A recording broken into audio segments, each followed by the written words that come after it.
Between 1979 and 1981, the city of Atlanta was gripped by terror as at least 28 children, teens, and young adults, predominantly black, were murdered. The victims disappeared from neighborhoods, often after running errands or heading to school. Their bodies were later discovered in woods, rivers, and abandoned lots, leaving a community devastated and desperate for answers. The murders began with the disappearance of two boys, Edward Hope Smith and Alfred Evans, in July 1979. Their bodies were found days later, sparking fears of a predator targeting Atlanta's youth.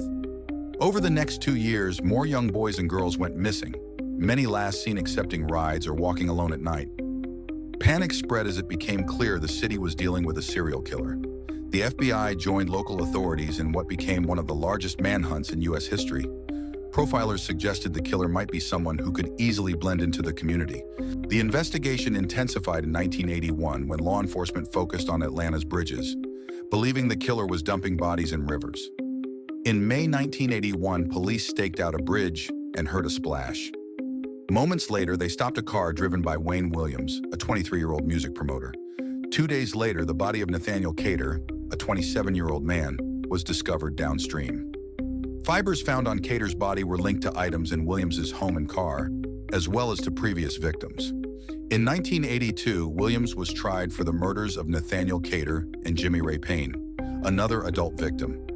Prosecutors used fiber evidence to connect Williams to 12 of the child victims, although he wasn't charged with their murders.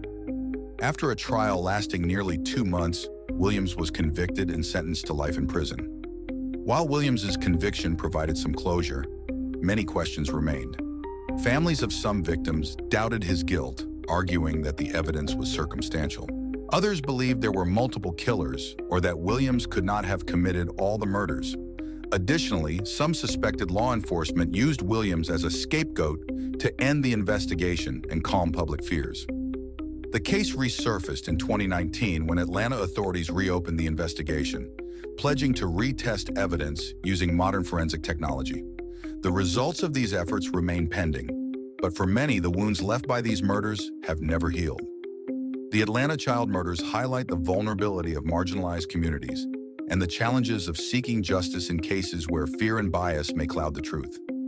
Did Wayne Williams act alone, or were there other killers?